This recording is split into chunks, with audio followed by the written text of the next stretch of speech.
The following episode contains graphic imagery that may not be suitable for children. Also, check out our new fantasy podcast, The Endless Ocean.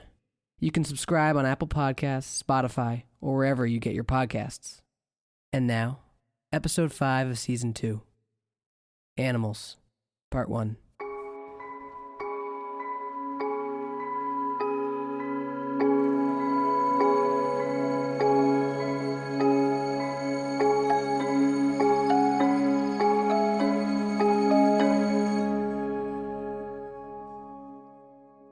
Many of you have heard of Jesse Dominski.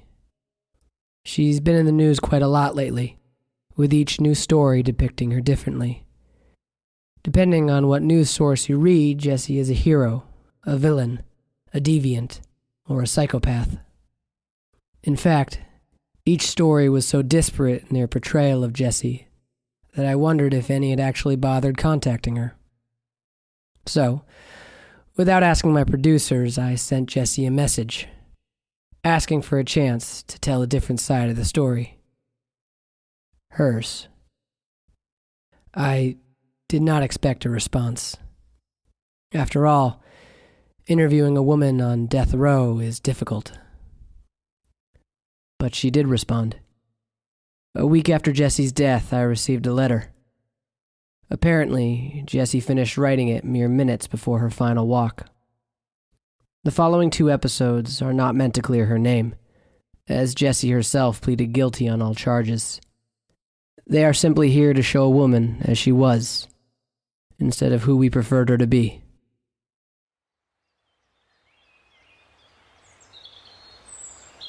I've been having the same dream since I was a child. Every night I close my eyes, only to open them again in my father's greenhouse, my little sister Claire crying beside me. I'm 12, and Claire has found another bird. The greenhouse is a monster, luring in small birds with promises of seeds and warmth, then closing its jaws once they're inside. Trapped, they fly into the translucent walls again and again until something breaks. Claire's weeping. She thinks I can save it. She thinks I'm magic. Animals seem to trust me, allowing me to pick up their frail bodies, to splint their broken limbs, to feed them, to heal them. But this bird isn't like the others. It's not trapped. It's dying. Its ribcage is crushed, with a wing hanging by a tendon from its twisted body. In the vastness of my dream, a faint echo asks, why this bird? Why can't I dream of the birds I saved? The birds that Claire and I released back into the sky to live, to soar, to be free. The ones that made Claire think I was magic. But no, it is this bird I dream of. The bird beyond repair. The bird with only one option left. I shove my fear down and extend my hand. Then slowly, calmly, I step towards it, whispering quiet words, letting it relax, telling it that everything is going to be okay. The bird jerks away, but it's too broken to escape. I slide my hands gently underneath its trembling body and raise it to my chest. Claire sobs quiet. She thinks I will save it. Now is the time for magic. But the bird knows different. Its eyes soften. Its body relaxes. It knows, as I do, what comes next. I take a breath and quickly snap its neck.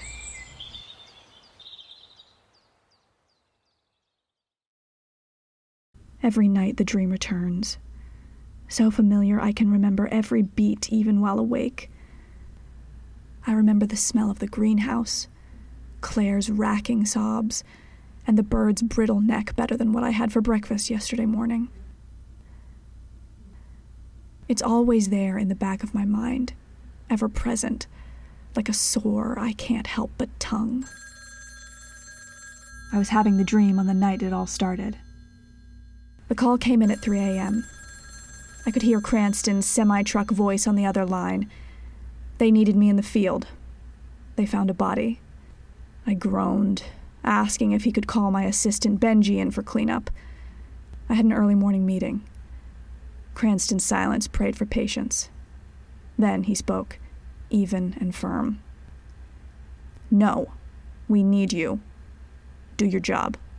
I snapped back, saying my job didn't include 3 a.m. body cleanup. It does now, Cranston said, and that was that. I hobbled out of bed, my lower back spasming, politely reminding me of my age. It was amazing. I could bend steel with my bare hands, but interrupt my beauty sleep, and I felt as weak as a broken bird in a long, abandoned greenhouse. At 40, I had hoped my nights of consciousness past midnight were behind me. I made myself a quick coffee, threw on pants, a jacket, and hiking boots, and saddled myself into my old Volvo. She started, barely, thankfully, and I trundled off, knowing the only thing worse than being called into the field at 3 a.m. was being called into the field at 3 a.m. and not showing up. Bleary-eyed and cranky, I drove out of the small city of Boulder, Colorado, a city I'd called home for the past 15 years. Since B-Day. Once out of the city, I was absorbed by the forest, the night's shadows retreating from my headlights only to return so deeply black they appeared endless. HQ is just outside of the city. I worked for the RMBP, the Rocky Mountain Border Patrol. We police the Rockies, using the mountain range as a sort of great wall between civilized America and what lies west.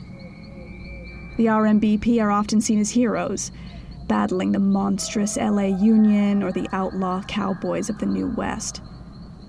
I assure you my average day contains no such heroics. The most exciting thing being the odd call at 3 a.m. to see something horrific. I am not a warrior or a leader. I'm a veterinarian, a job that often found itself at odds with the institution I worked for. I pulled into base to find Benji waiting for me in an all-terrain vehicle. By that time, Benji had been my assistant for almost a year. He was a round-faced graduate of UVM with an easy smile and eyes that preferred to study the ground. He lacked any real training in either animal or human medicine, making him an odd choice for my assistant. Though unpowered, Benji possessed one skill I found absolutely crucial. Benji was a master of competent obedience. He completed any task you gave him with an efficiency and single-mindedness I grew quite jealous of. If he was ignorant of a necessary skill, he would ask for help, and after seeing a single example would never ask again, performing the task to near perfection from then on.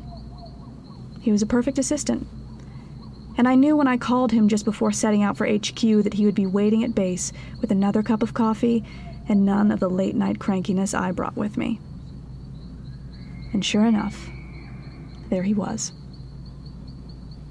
I hoisted myself into the ATV, and he drove off into the dark forest, thankfully, without a word. Another joy of Benji. He knew when to shut the hell up. We bobbed up an old fire trail, the static from our walkie occasionally giving way to growled commands from control. A field of light began to materialize through the trees, marking our destination. Giant figures stood guard on the light's outskirts, hoisting cumbersome, intimidating guns in menacing ways. My division of the RMBP consisted of 2 branches, the care and the control. Benji and I made up the care. We were understaffed, underfunded, and undervalued. 3 descriptions that could not be used to describe our field unit. Control is made up of about 30 men, all large, aggressively powered, former military, cops, or convicts whose only expertise lies in violence. They drive vehicles that can only be described as tanks, and carry guns that more resemble cannons. They are often covered in sweat, blood, and tattoos, and take great pleasure in their work. I have seen each commit atrocities with a smile on their face, It's a smile that knows they have found a job which not only allows such behavior, but encourages it. They are the control unit of the ACC, the Anatrope Care and Control Department. They are my co-workers. Benji and I exited the ATV 15 feet from the circle of light Control had erected. A black mass smoked on the ground at its center. I did not know what it was, but the acrid smell forced me to avert my eyes. I stared instead at the man who stood above it, Calvin Cranston, Director of Control. Cranston is a no-nonsense older military man, whose gigantic mustache seems to hold the final word to every argument. He's the kind of man who never should have grown old. The sag of his neck and the set of his shoulders reveal a youth spent as the strongest, most muscle-bound specimen in the room.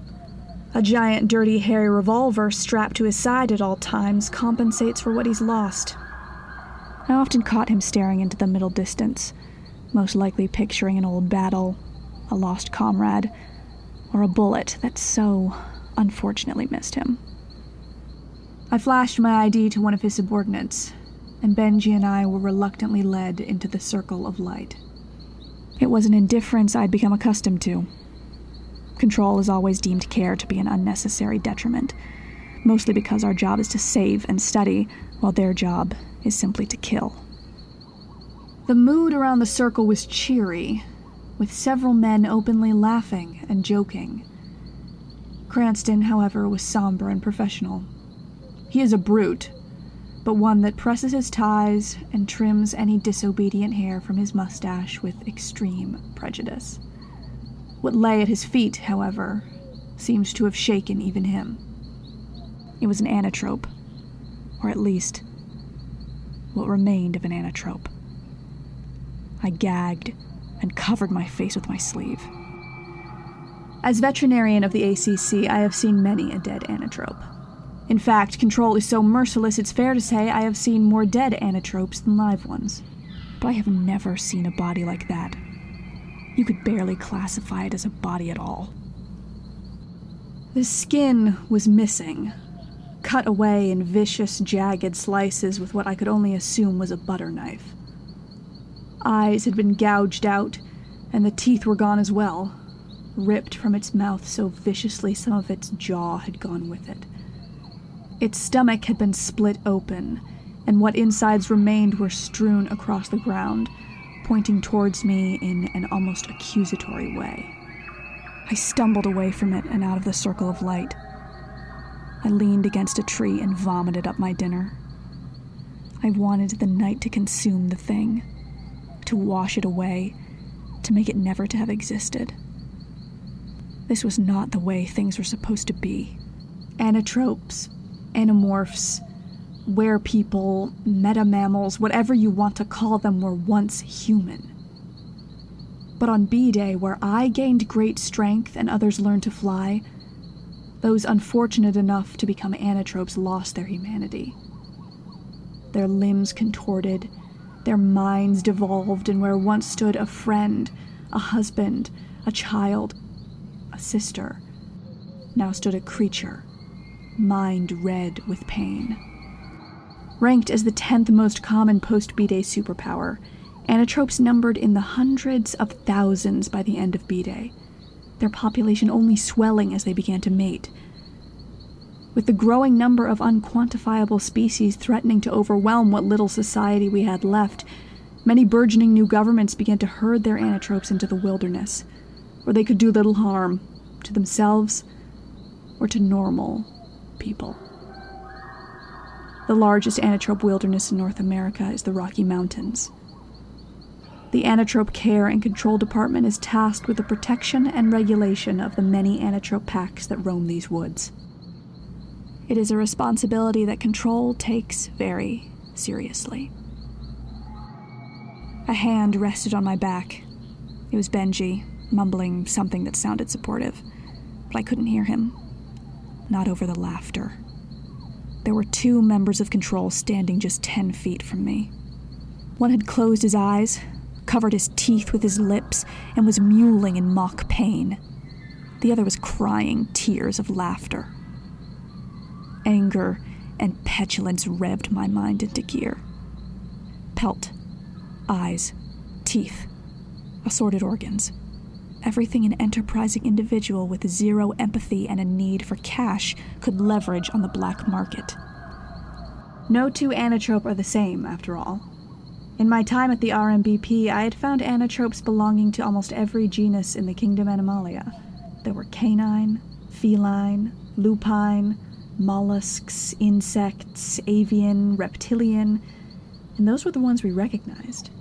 Many anatropes are creatures that have no discernible origin on planet Earth, each one their own amazing, beautiful mystery. Which means their parts are literally one of a kind. One of Control's primary functions is to curtail anatrope poaching. It wasn't a stretch to think that these men, thick as they were, could formulate a scheme to grab a quick buck on the side. Cranston's deep rumble of a voice cut through my thoughts, asking my estimated pack-up time. There was something about his cold professionalism that straightened me. I would not appear weak before this man. I turned and walked past Benji, steeling my stomach against the smell, my heart against the sight. I knelt down next to the body and inspected the thing. Besides a close-up look at the brutality of the murder, my inspection revealed little. The anatrope was murdered, brutally, stripped of anything of value, then left. I forced myself to look longer than I needed. The last thing I wanted was for Cranston to accuse me of not being thorough. After what seemed an appropriate amount of time, I rose. "A word, Cranston," I said, indicating for the older man to join me. Technically, as heads of our respective departments, we were equals. This has never been the case. Cranston and his cronies treat Benji and I as cleaning ladies, calling us only when they put a rabid one down. Cranston joined me over the corpse, and I told him my black market theory. "I do not appreciate what you are inferring," he said, eyeing me dangerously. At first I tried to play the fool, but Cranston is not a man for bullshit, so I came straight out and said it. "This is not the first time I've collected a corpse created by your men," I said, trying to keep my voice steady. "I've looked the other way dozens of times, but this is too far. This anatrope was killed for profit, something the average citizen is not capable or even aware of." Cranston's mustache trembled. "I would be careful where you leverage your accusations, Miss Dominski," he said. "These are good men, and they do their job well." "They kill," I began. "They protect," Cranston said, his voice low but powerful. "You think we're here to play nice with these beasts. You think they're sweet little animals who need a pat on the head and a dog treat. You forget, Miss Dominski. You forget that almost everyone in this world has been savaged by one of these creatures. You forget the good men and women they scarred, they killed, they ate. You think our job here is to create a home for these monsters? No. That may be your job, but it is not ours. Our job is control. And when one of these things even hint at drawing one drop of actual, real human blood, we put it down. Do you understand me? Down without remorse. Sometimes an animal just has to die." He had shoved his face into mine, but I was having none of it. This man called me out of bed to clean up his soldier's mess, only to lie to my face. No. "They aren't creatures," I yelled, drawing all eyes to us. "They're people. Putting down an anatrope is akin to murdering a human. This isn't a cleanup, this is a murder scene, Cranston, and I know who is responsible." Then we heard it. A small whimper off to the right in the bushes. Immediately every gun in the clearing raised, pointing towards the offending foliage, which quivered in fear. "Don't shoot," I yelled, turning to Cranston. "This is no longer control. That creature is alive. This is my jurisdiction." Cranston's eyes went wide, then narrowed. Then, miraculously, he raised his hands and said, "Whatever you say. Men, lower your guns." They did, slowly. Ignoring them, I inched forwards, my hand outstretched. I moved slowly. I spoke softly. I knelt. 2 eyes appeared through the bush. They were cat-like and golden, much like her mother's had been. It was a cub, but large as a German shepherd. I continued to speak, letting the soft timbre of my voice calm it. I extended my hand and then screamed in pain. In a flash of fur and blood, I reeled back, the baby anatrope's mouth fastened around my fingers. I could feel tendons ripping as it fell on top of me. I rolled, trying to dislodge its bite, but its mouth was frantically strong. A gunshot rang out, passing over my head with a sting of sound. "Don't shoot!" I screamed, even as its claws began digging into my belly, gouging out blocks of flesh. "Don't shoot." I grabbed her, not using my full strength, not wanting to hurt her. My vision began to cloud. My head grew lighter. The deep, unending darkness of the forest threatened to consume me. And then there was an explosion. The anatrope's head dissolved, painting me red with blood. The cub went limp. I followed her lead, lacking the strength to move her corpse from my chest. I was faintly aware I was bleeding. I was faintly aware I was dying.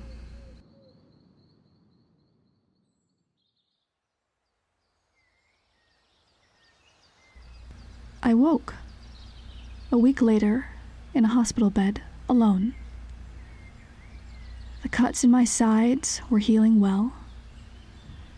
I raised my bandaged hand to find my index and middle finger missing, bitten off, just under the knuckle. After a few weeks, they let me go back to work. I had not lost my job.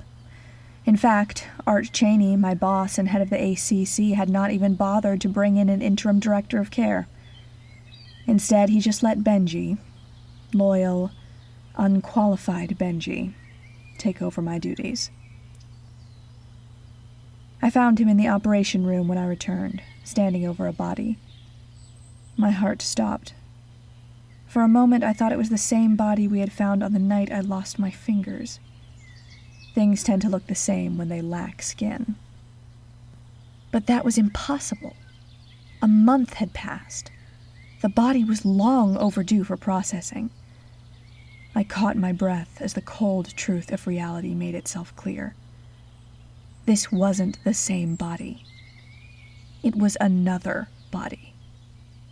I felt faint, falling into a chair, my heart beating so loud my ears began to ring. Another body. Another body. Benji was there with a cup of water and soothing words. In the back of my mind, I recognized how he approached me, his hand out, his voice calm and reassuring. It was how I approached the cub. After a long moment of silence, I spoke. "At least Cranston saved me. That's something." Benji looked like he was about to speak and then stopped. "What?" I asked. "Actually, it was me who shot the anatrope," he said, repeating himself in a whisper as if he still couldn't believe it. "Me?" I let out a low whistle. Who would have thought? Benji. Scared little Benji. A crack shot with a pistol. And then a more serious thought came to me. If it was Benji who saved me, then it was Control who stood by to watch me die. I was right about the poaching. I was right, and they wanted me out of the way. "Doctor," Benji asked hesitantly, "when that cub was attacking you, you kept screaming, 'Don't shoot it, don't shoot it.' He paused, looking for the words. "What is it, Benji?" I asked evenly. "Why do you like them so much?" he blurted out. "I mean, it was killing you, and still..." He trailed off, not knowing what else to say.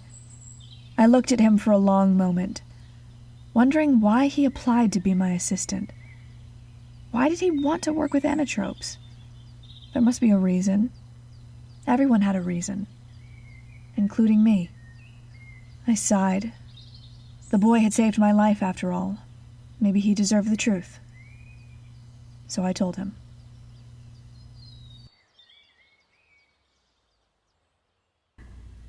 Just before B-Day, I was attending veterinary school in the college down the street from where I grew up. I lived with my dad and my little sister Claire. I was 23, Claire was 18.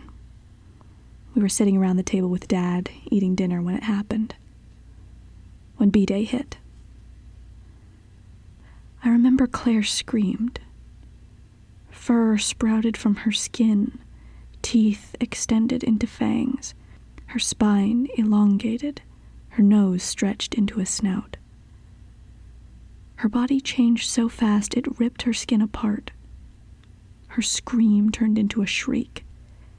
She didn't sound human. She sounded like an animal.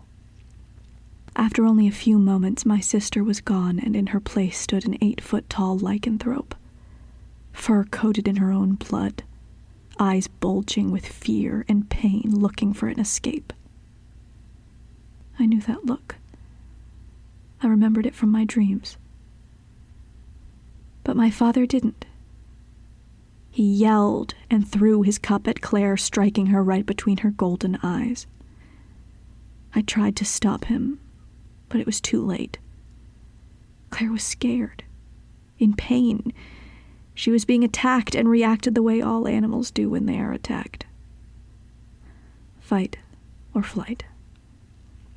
Claire charged at my father, any recognition supplanted by sheer animal instinct. Her jaws found his neck, and with a strangled scream and a spray of blood, my father's life ended. He lay on the ground, blood pooling out of him, grasping towards his daughter's coat. His hand clenched down on her fur, staining it red. Then it dropped to the ground, never to move again. I stood there, rooted to the spot, drowning in my terror. But then Claire turned on me, and I saw again what I had seen so many times. An animal. Scared, wounded, dangerous, but not hopeless. I knew, even through the horror, what I had to do. I shoved my fear down and extended my hands toward my sister. Then, slowly, calmly, I stepped towards her, whispering quiet words, letting her relax, whispering it was all going to be okay. Claire backed away, but she wasn't growling. She was whimpering. She seemed to know, if not truly understand, what she had done.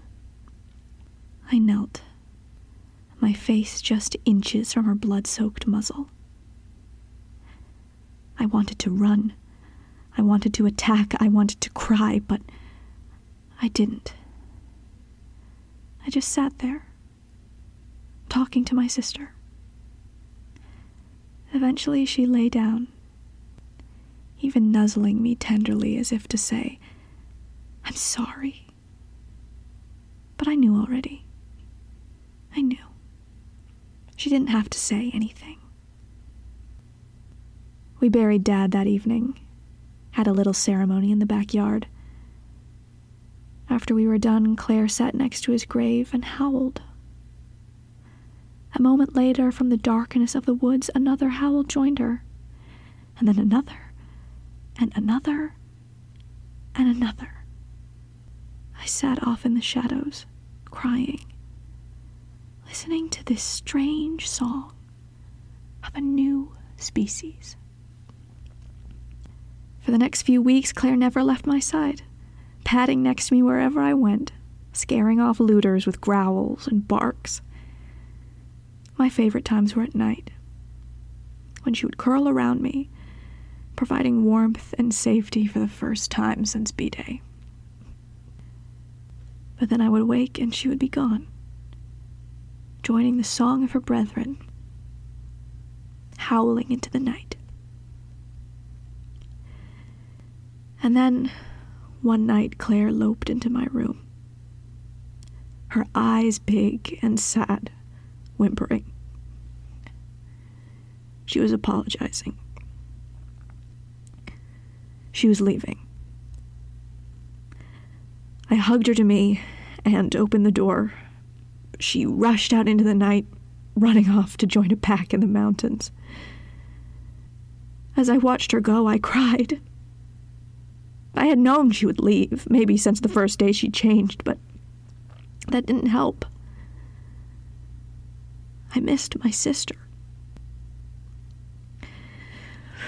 When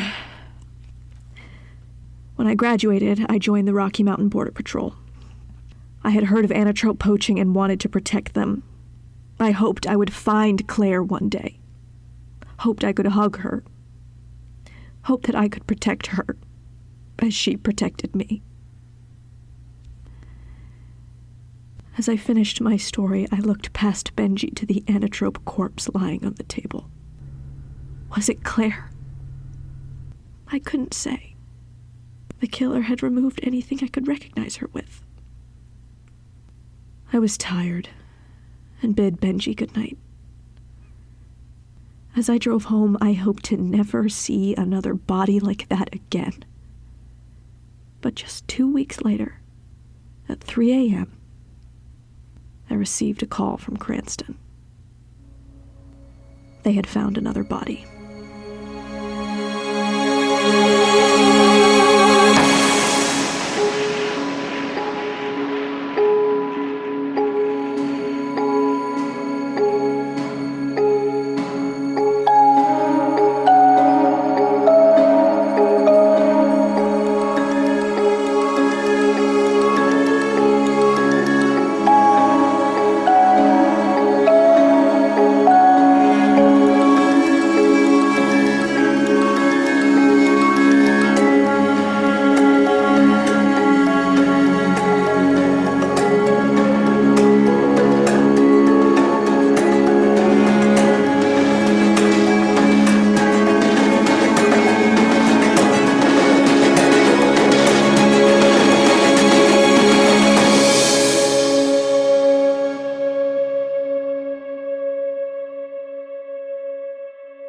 This has been a production of the Fool's Gallery Podcast Network.